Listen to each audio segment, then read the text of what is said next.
Item ಯಾವುದೇ ಇರಲಿ try ಮಾಡಿ ಆಚಿ ಚಿಕನ್ ಮಸಾಲಾ. ಆಚಿ ಚಿಕನ್ ಮಸಾಲಾ. RSS ನ ಒಂದು ಸಮಾವೇಶದಲ್ಲಿ ನಿನ್ನೆ ಬಾಬಾ ಅನ್ನೋರು ಕೊಟ್ಟಿರುವ ಒಂದು ಸ್ಟೇಟ್ಮೆಂಟ್ ದೊಡ್ಡ ಮಟ್ಟದ ವಿವಾದವನ್ನ ಸೃಷ್ಟಿ ಮಾಡಿದೆ. ಒಂದು ಕರೆ ಕೊಡ್ತಾರೆ ಹೆಣ್ಣು ಮಕ್ಕಳಿಗೆ, 4 ಮಕ್ಕಳಿಗೆ ಜನ್ಮ ಕೊಡಿ, ಅದರಲ್ಲಿ ಒಂದು ಮಗುವನ್ನ ನಮಗೆ ಕೊಟ್ಟು ಬಿಡಿ, RSS ನವರಿಗೆ ಸಮರ್ಪಣೆ ಮಾಡಿಬಿಡಿ ಅನ್ನೋ ರೀತಿಯಲ್ಲಿ ಇಲ್ಲಿ ವಿವಾದ ಸೃಷ್ಟಿಯಾಗಿರೋದು. ಮೊದಲೇ ನಮ್ಮ ಕಾಂಗ್ರೆಸ್ ನಾಯಕರಿಗೆ RSS ಕಂಡ್ರೆ ಆಗಲ್ಲ, RSS ಕಂಡ್ರೆ ಒಳ್ಳೆ ಭಯೋತ್ಪಾದಕರ ರೀತಿಯಲ್ಲಿ ಟ್ರೀಟ್ ಮಾಡ್ತಾರೆ. ಅಂಥದ್ರಲ್ಲಿ RSS ನವರು ಈ ರೀತಿ ಮಾತುಗಳನ್ನಾಡಿದ್ರೆ ಅದನ್ನ ಸಹಿಸಿಕೊಳ್ಳುವ ಪರಿಸ್ಥಿತಿಯಲ್ಲಿ ನಮ್ಮ ನಾಯಕರಿದ್ದಾರಾ ಅನ್ನುವಂಥ ಪ್ರಶ್ನೆಗೆ ಇಲ್ಲ ಯಾವುದೇ ಕಾರಣಕ್ಕೂ ಇದನ್ನ ಸಹಿಸೋ ಮಾತಿಲ್ಲ ಅಂತಿದ್ದಾರೆ.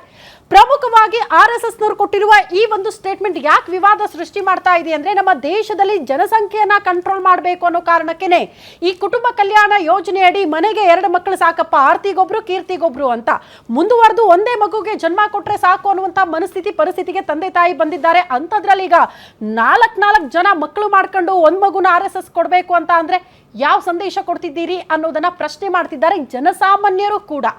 RSSಗೆ ಕೊಡೋದಕ್ಕೆ ಜನ್ಮ ಕೊಡ್ಬೇಕನ್ನೋ ಮಕ್ಕಳಿಗೆ ಈ ಪ್ರಶ್ನೆ ಇದೆ. ಸ್ವಯಂ ಪ್ರೇರಿತವಾಗಿ ತಾವೇನೋ ಕೆಲಸ ಮಾಡಬೇಕು, ಇಲ್ಲ ನಾವು ಸಂಘ ಪರಿವಾರವನ್ನ ಸೇರಬೇಕು ಅಂತ ಮುಂದೆ ಬಂದ್ರೆ ಓಕೆ, ನೀವು ಒತ್ತಡ ಹಾಕಿ ಒಂದು ಮಗುವನ್ನ ನಮಗೆ ಕೊಡಲೇಬೇಕು ಅಂದ್ರೆ ಅದನ್ನ ಸಹಿಸಿಕೊಳ್ಳೋದಕ್ಕೆ ಸಾಧ್ಯನಾ ಅನ್ನೋದು ಪ್ರಶ್ನೆ ಇದೆ. ಇದೇ ವಿಚಾರಕ್ಕೆ ಸಂಬಂಧಪಟ್ಟಂತೆ ಇವತ್ತು ಸುದೀರ್ಘವಾಗಿ ಚರ್ಚೆ ಮಾಡೋಣ. ಇದೆ ಈ ಹೊತ್ತಿನ ವಿಶೇಷ. ಸಂತಾನ ಆಜ್ಞೆ 4 ಮಾಡ್ಕೊಳ್ಳಿ, 1 RSSಗೆ ಕೊಡಿ.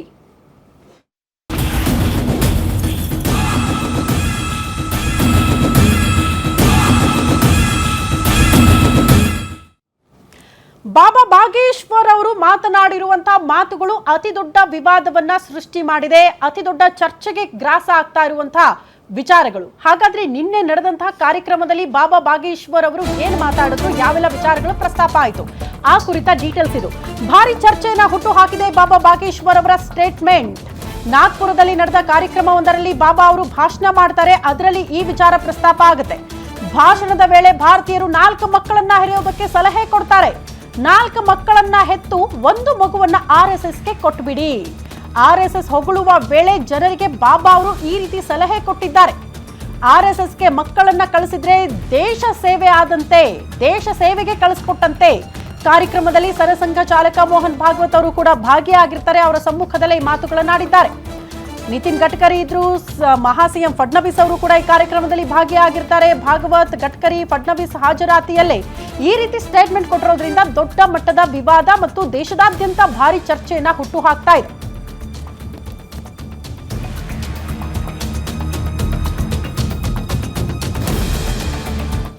भारत में कहीं आपदा आती ना तो लोग प्राण बचाकर भागते, लेकिन हमारे राष्ट्रीय स्वयंसेवक संघ का एक कार्यकर्ता प्राण बचाकर नहीं भागता, वहां जाकर प्राण बचाता है. ये है स्वयंसेवक संघ, ये है राष्ट्रीय स्वयंसेवक संघ. हम पूरे भारत से प्रार्थना करेंगे, बच्चे तो 4 पैदा करो पर एक स्वयंसेवक संघ के लिए दो, हाँ, ताकि दूसरों को बचाने को काम आए. अब ज्यादा ना कह के हम अपनी बात को विराम करेंगे और आप मुस्कुराते रहिए, और हम चाहते हैं आप ऐसे ही हंसते रहो, मुस्कुराते रहो, ताकि जल्दी अखंड भारत हो जाए तो आनंद आ जाएगा. वैसे भरोसा है आपके रहते कुछ बड़ा होगा. भारत में कहीं आपदा आती ना तो लोग प्राण बचाकर भागते, लेकिन हमारे राष्ट्रीय स्वयंसेवक संघ का एक कार्यकर्ता प्राण बचाकर नहीं भागता, वहां जाकर प्राण बचाता है. ये है स्वयंसेवक संघ, ये है राष्ट्रीय स्वयंसेवक संघ. हम पूरे भारत से प्रार्थना करेंगे, बच्चे तो 4 पैदा करो पर एक स्वयंसेवक संघ के लिए दो, हाँ, ताकि दूसरों को बचाने को काम आए. अब ज्यादा ना कह के हम अपनी बात को विराम करेंगे और आप मुस्कुराते रहिए, और हम चाहते हैं आप ऐसे ही हंसते रहो, मुस्कुराते रहो, ताकि जल्दी अखंड भारत हो जाए तो आनंद आ जाएगा. वैसे भरोसा है आपके रहते कुछ बड़ा हो. ಇದು ಬಾಬಾ ಬಾಗೇಶ್ವರ್ ಅವರ ಸ್ಟೇಟ್ಮೆಂಟ್. 4 ಮಕ್ಕಳಿಗೆ ಜನ್ಮ ಕೊಟ್ಟು ಒಂದನ್ನ RSSಗೆ ಕೊಟ್ಟರೆ ಅದು ದೇಶ ಸೇವೆಗೆ ಕೊಟ್ಟಂತೆ ನಿಮ್ಮ ಮಕ್ಕಳನ್ನ, ಹಾಗಾಗಿ ಈ ಸಂದೇಶವನ್ನ ನೀವೆಲ್ಲ ಫಾಲೋ ಮಾಡಿ ಅನ್ನೋ ರೀತಿಯಲ್ಲಿ ಮಾತಾಡಿದ್ದಾರೆ. ಇದು ಈಗ ವಿವಾದವನ್ನ ಸೃಷ್ಟಿ ಮಾಡ್ತಾ ಇರೋದು. ಹಾಗಾದ್ರೆ ಕಾಂಗ್ರೆಸ್ ನಾಯಕರ ವಿರೋಧ ಏನು ಈ ವಿಚಾರದಲ್ಲಿ, ಅದ್ರ ಬಗ್ಗೆ ಮಾತನಾಡೋದಕ್ಕೆ ನಮ್ಮ ಜೊತೆಗೆ ಕಾಂಗ್ರೆಸ್ ವಕ್ತಾರರು ಆದಂತಹ ರಘು ದೊಡ್ಡೇರಿ ಸರ್ ಇದ್ದಾರೆ. ಸರ್ ನಮಸ್ತೆ, ಕಾರ್ಯಕ್ರಮಕ್ಕೆ ಆತ್ಮೀಯ ಸ್ವಾಗತ. ಅದೇ ರೀತಿ ಶ್ರೀರಾಮ ಸೇನೆ ವಕ್ತಾರರು ಆದಂತಹ ಸುಂದರೇಶ್ ನಗರಲ್ ಅವರು ಜಾಯಿನ್ ಆಗಿದ್ದಾರೆ. ಸರ್ ನಮಸ್ತೆ, ಕಾರ್ಯಕ್ರಮಕ್ಕೆ ಆತ್ಮೀಯ ಸ್ವಾಗತ.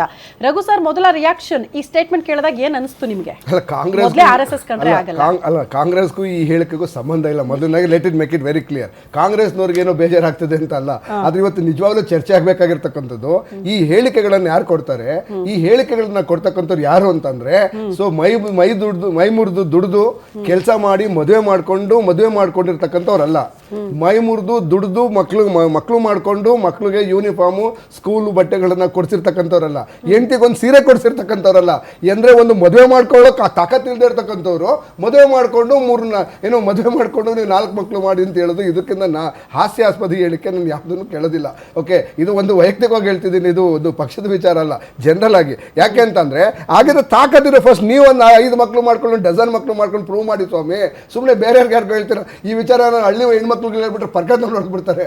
ಈಗಲೂ ಬೆಲೆ ಏರಿಕೆ ಮೋದಿ ಅವರು ಮಾಡಿರೋ ಈ ಬೆಲೆ ಏರಿಕೆನಲ್ಲಿ 1 ಮಕ್ಳುಗಳು ಮಾಡ್ಕೊಂಡು ಸಾಕೋದೇ ಕಷ್ಟ ಆಗಿದೆ. ಅದನ್ನು 4 ಮಕ್ಳು ಮಾಡ್ಕೊಳ್ಳಿ ಅಂತಂದರೆ ಹಳ್ಳಿ ಹೆಣ್ಮಕ್ಳು ಪರ್ಕೆ ತೊಗೊಂಡು ಓಡಿಸ್ಬಿಡ್ತಾರೆ. ಹುಷಾರಾಗಿರ್ಬೇಕಾದ್ರೂ ಏನೋ ಒಳಗಡೆ 4 ವಾಲ್ಸಲ್ಲಿ ಮಾತಾಡಿದ್ದಾರೆ. ಅದೇ ಹಳ್ಳಿಲಿ ಹೇಳಿದ್ರೆ ಪರ್ಕೆ ತೊಗೊಂಡು ಅಲ್ಲೇ ಓಡಿಸೋರು. ಆ ವಿಚಾರ ಸೈಡ್ ಬಿಡೋಣ, ಅದೊಂದು ಹಾಸ್ಯಾಸ್ಪದ ವಿಚಾರ. ಓಕೆ, ಸೊ ಇವ್ರೇನು ನಮ್ಮ RSS ಅವ್ರು ಹೇಳ್ತಾರೆ ಅಥವಾ ಅವರು ಗೊತ್ತಿಲ್ಲ, ಅವ್ರು ಎಕ್ಸಾಕ್ಟಾಗಿ ಅವರೇ RSS ನಾಯಕರವರು ಅಂತ ಗೊತ್ತಿಲ್ಲ ನಾನು.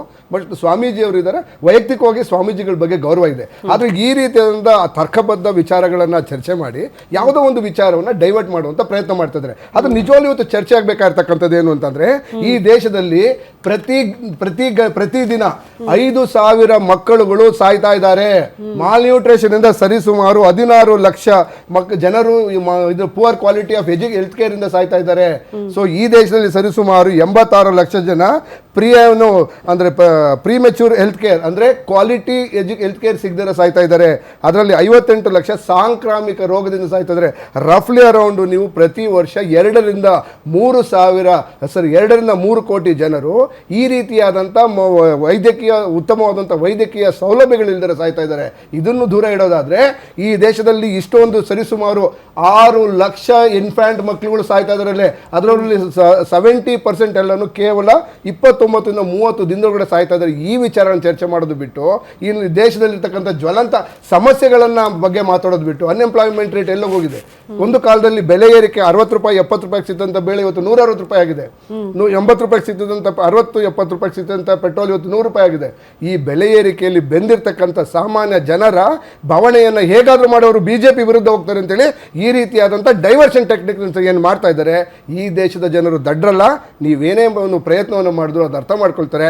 ಬಟ್ ಮೊದಲು ನಾನು ಆಗ್ರಹ ಮಾಡೋದು, ಈ ಸ್ವಾಮೀಜಿಗಳು ಏನು ಈಗ RSS ನವ್ರು ಹೇಳ್ತಾರಲ್ಲ, ಮೊದಲು ಹೇಳ್ತಕ್ಕಂಥವ್ರೆಲ್ಲ ಮದುವೆ ಆಗಿಲ್ದವ್ರನ್ನೇ ತನ್ನ ಸ್ವಂತ ಮದುವೆ ಮಾಡ್ಕೊಂಡು ಒಂದು ಹೆಂಡತಿನ ಸಾಕೋದು ಸಾಮರ್ಥ್ಯ ಇಲ್ದಿರ್ತಕ್ಕಂಥವ್ರು ಇವತ್ತು ಬಂದ್ಬಿಟ್ಟು ಮಕ್ಕಳು ಮಾಡ್ಕೊಳ್ಳಿ ಅಂತ ಹೇಳ್ತಾರೆ. ಫಸ್ಟು ಯಾರು ಈ ವಿಚಾರವನ್ನು ಮಕ್ಕಳು ಜಾಸ್ತಿ ಮಾಡ್ಕೊಳ್ಳಿ ಅಂತ ಹೇಳ್ತಾರೋ ದಯವಿಟ್ಟು ನೀವು ಮೊದಲು ಮದುವೆ ಆಗಿ ಒಂದು 4 ಮಕ್ಕಳನ್ನು 5 ಮಕ್ಕಳು ನೀವು ಮಾಡ್ಕೊಂಡು ತೋರಿಸಿ ಆಮೇಲೆ ಬೇರೆಯವ್ರಿಗೆ ಹೇಳಿ. ಸುಮ್ಮನೆ ನೀವು ಎಲ್ಲರಿಗೂ ಏನು ತಾನೇ ಏನು ಪ್ರೀಚ್ ಮಾಡೋದನ್ನು ಬಿಟ್ಟು ಕಾರ್ಯವನ್ನು ನೀವು ಮಾಡಿ ಅಂತ ಹೇಳ್ತೀನಿ. ಓಕೆ ಸುಂದರೇಶ್